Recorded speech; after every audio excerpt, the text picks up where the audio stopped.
inasiko puno kipichukyo niba nagamugafo minatijyo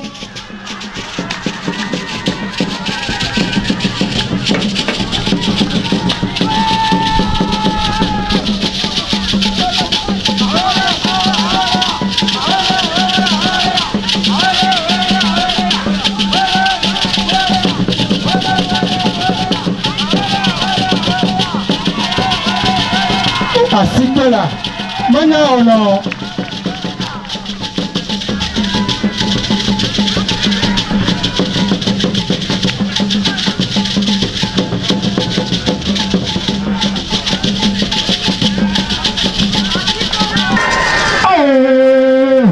abugabi tuibi basanati asikola amana ono na makahutiba lazoni moja kwenda tule yo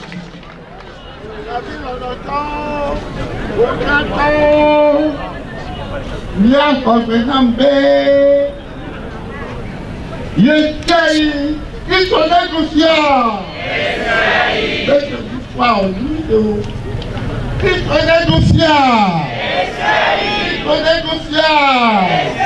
Ils sont négociants. Maria, n'allez pas négocier. Maria, n'allez pas négocier. Maria, n'allez pas négocier. Après la vie. Le taux de crocodile, Maria, quand vous que Papa Jean-Paul II va qu'il a mis à s'y marier de Maria Copépine comme mais avez ma Kounoukola et vos gars que y est capitale locale dans Wakibio mais c'est dans la paix à Gogo et Fofoye Monseigneur Robert Casimir Dossé Agnon yo me delaye direct ye et kia et le mouvement et les crimes les bouillades hati ma Kounoukola du physique et gagner les âmes.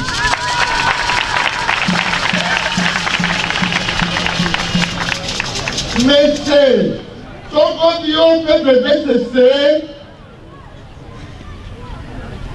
Yano dit, Yatantio, Nyon au fait de BCC, au fait de Léo, au fait de Kotanafou, la femme d'eau, ayez à regarder Kémé Konao, ton nom les gens.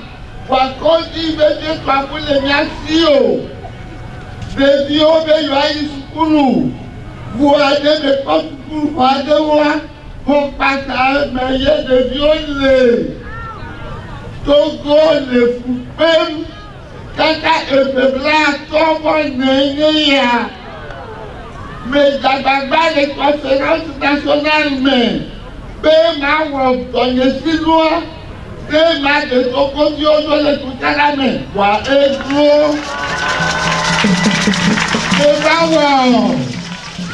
et président ACR au Conseil de la République le président que quand il y a des lois il y a une constitution 92 et il y a une constitution qui Tokodio le référendum 98% de oui, voix au maison de Dieu, au troisième dit, ayez obé tout cela, mais dans les cuisines, et bien ajouter que au catalogue est noir.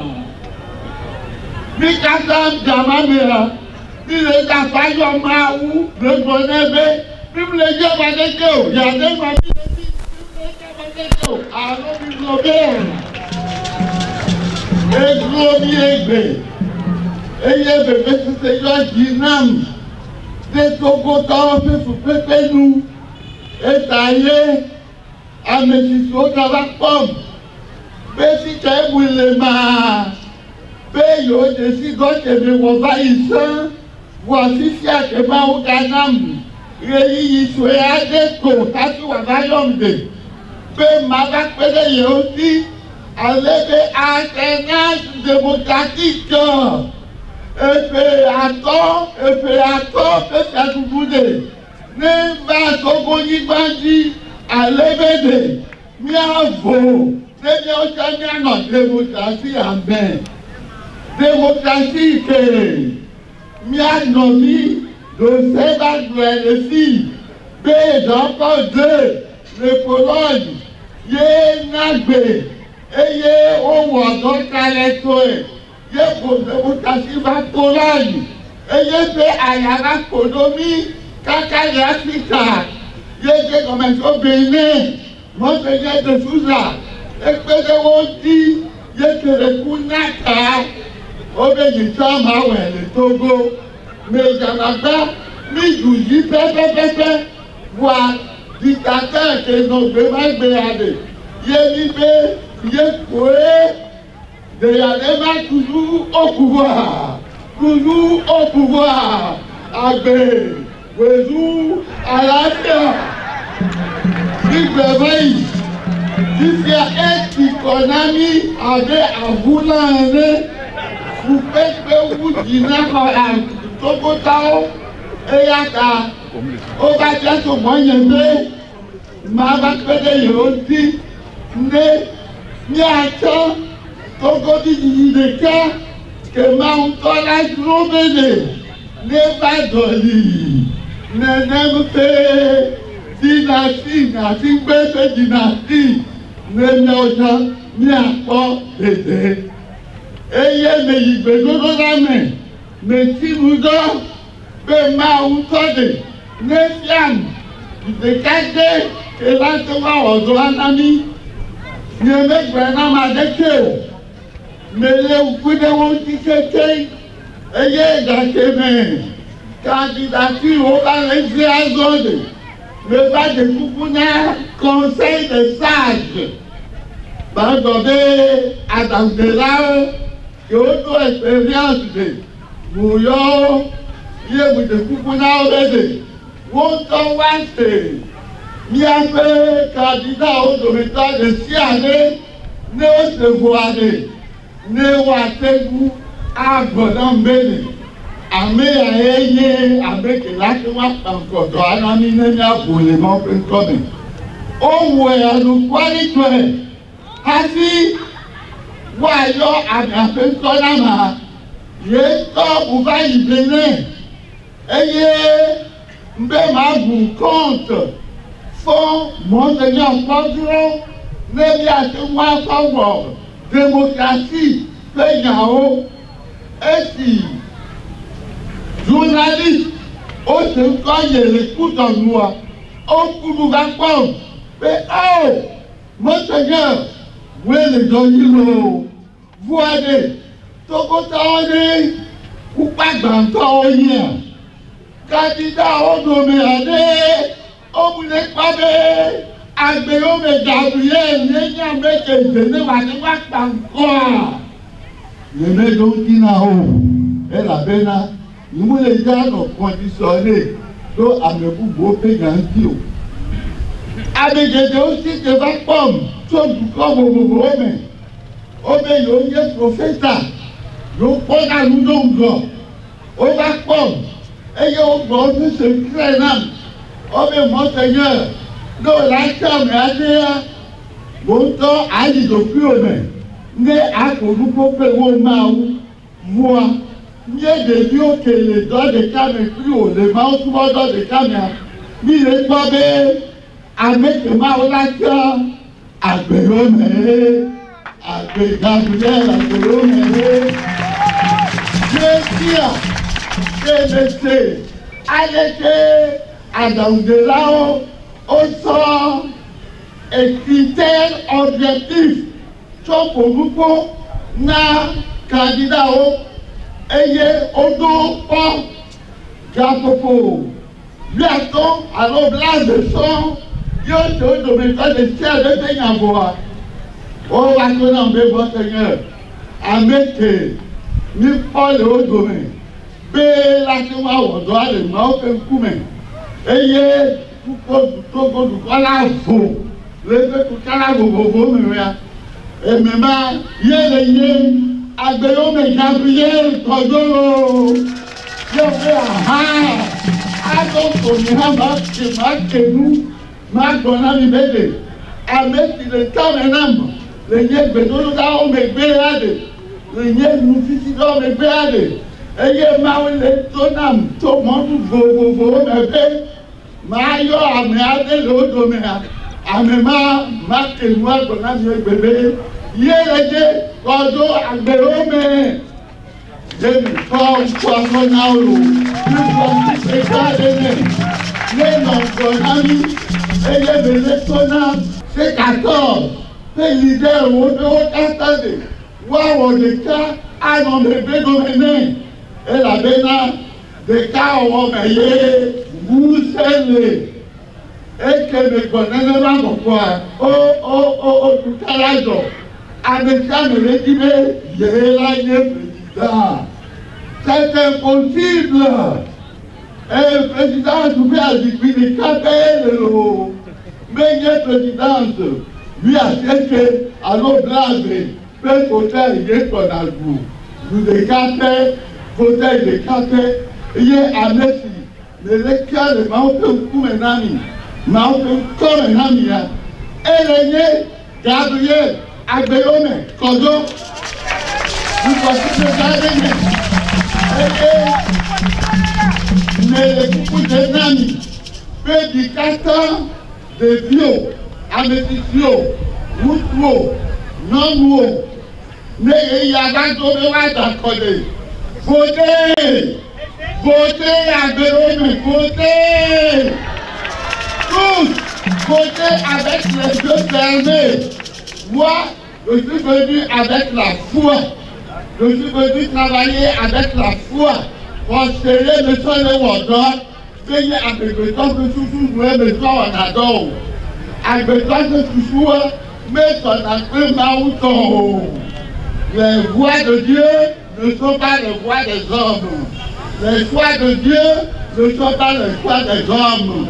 J'ai dit, Ameti, Maouton, mais aussi, Nam de Sissouban, Béla Kouak-Bormi, et il y a un petit Safa, et il y a encore attendance, le petit Safa, mais Abamawa, Amémadi, il y a la fille du Poissy Pénanamlo. Il faut que Namlo. Et il y a ce là, et des noms de cas, et voilà les personnes, et des victoires. Mais il est voyou vagabond, que les gars me font, et il y a mis les photos pour les Congo, on est dit à la salle de 4 collègues, que le Congo, mais il y a de pas de cailloux au niveau. Après la ville. Un nouveau jour s'est levé, dans la nuit pour notre cher patrie, du nord, sud, est, ouest, patriotes debout. Pour le Togo, Moyo, le maillot, patriotes, droit au but, nous sommes debout pour la victoire. Marchons, marchons, droit au but, marquons le but de la délivrance. Je voulais vous demander très humblement de vous joindre à moi pour que nous puissions remercier l'archevêque émérite de Lomé pour son engagement pour le bien-être des Togolais, pour son engagement pour la fin de la dictature, pour son engagement pour la défense du bien commun. Je vous demande de l'applaudir fortement.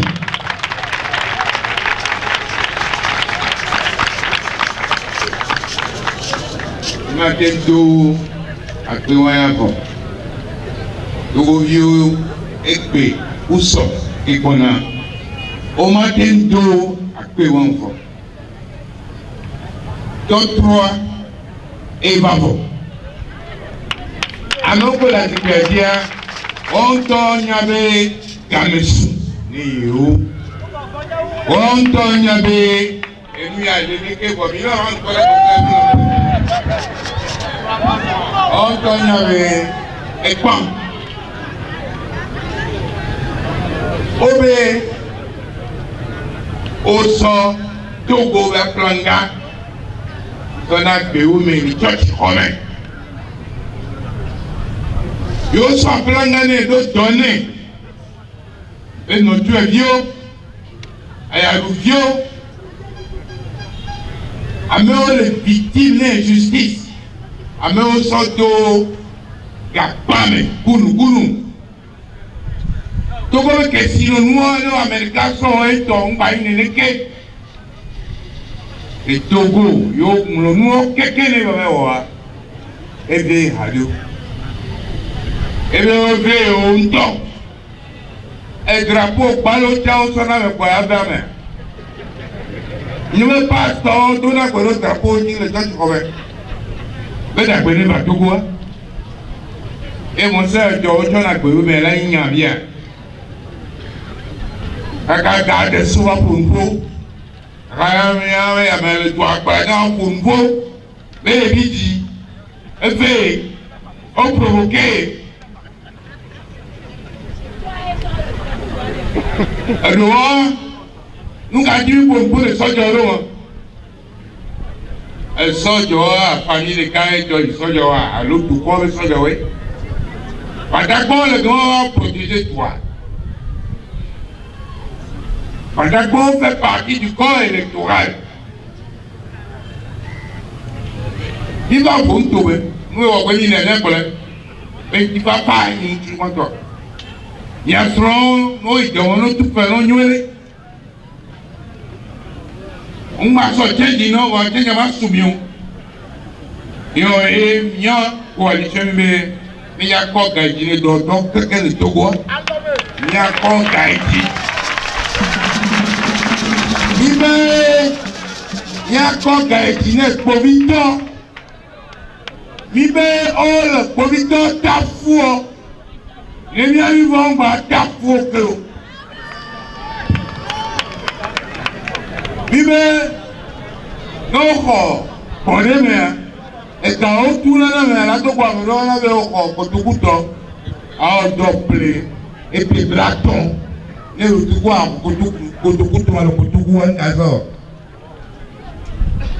bien d'accord, pension itinérante, mais c'est avec quelqu'un de l'autre. Bibe, Zebda on m'a tout taxé, on m'a tout taxé parce que Djilougou avec toi mania et on y Zebda nous devons créer un plan on va pour Zebda. Zebda au coup de votre homme yo da plein non nous voir. Yo ba yi ko kan me mo wo na o te ba wa na yo parce que e mo pe ali no Bibe parfois na kotoku ba we kotoku ba le pe wa to ni o mi na kotoku me wo le pe me wo mo de carte d'identité yo na 5 000 ne peut pas toi 1000 et 2000 ne peut pas et permis quand il y a 3 euros et 5 000 pour la tout Bibe et nous la d'autres projets tonton la d'autres dossier avec notre finance alors fait qui a 30 millions Miami ya to kanto ka nyomo nemi to ka noa et nous on a le taux d'intérêt mia didi na va taux d'intérêt il y a tourné à Fini Rogala. On va y voir les liens de mes corps. Et nous, les miens, c'est bon. Acho Ayadoua, acho technique de gouvernement, ni quoi. Et à donner un mot quoi. Notre rivière tricot avant, on a tout à 2000. Et nous m'ont mis quoi. Wa enye gomi le nyawe glo wa ya tena sa mere lo mere go atena sa wa kwasi gbe Togo bo e kwasi gbe lo Togo mere gbe o mere lo atena kwasi gbe ko mi be ayare me o jo mere ko ke lo Togo jo pie ka koro no ra jare ayare mo mi o ko la tena sa jo no to la tena sa jo.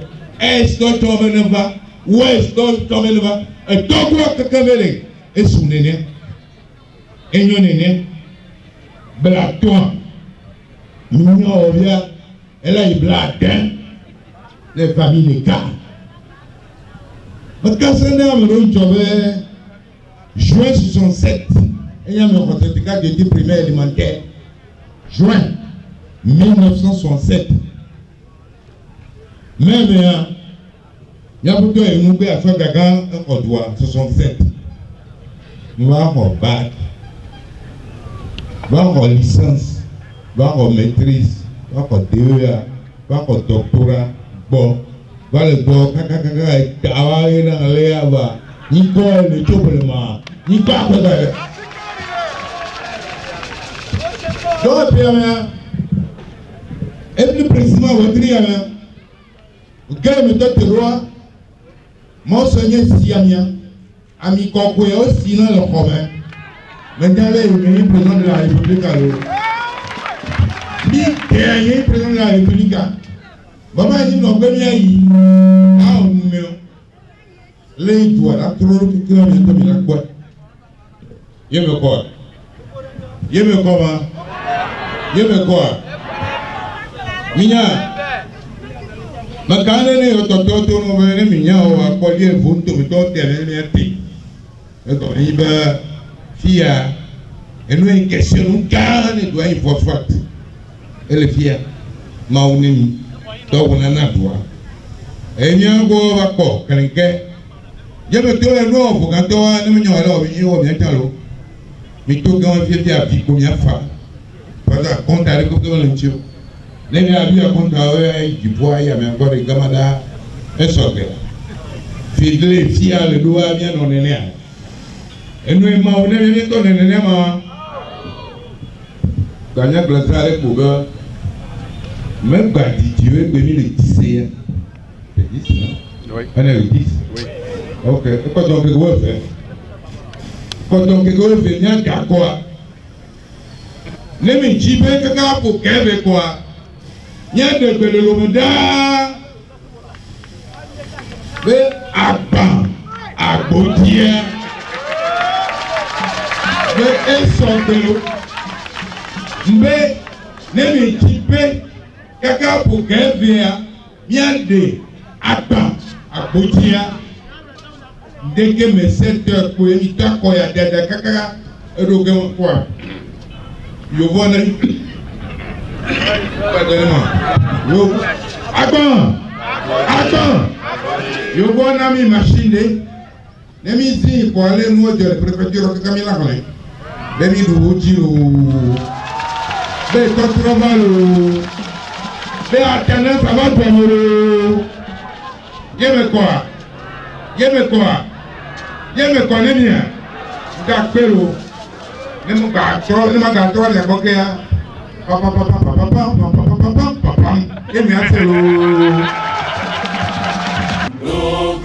Quel que soit ton âge, la patrie t'appelle aujourd'hui. Soldat, ouvrier, chômeur, étudiant, bats-toi sans faire pour ta liberté. Patriote, droit au but, nous sommes debout pour la victoire.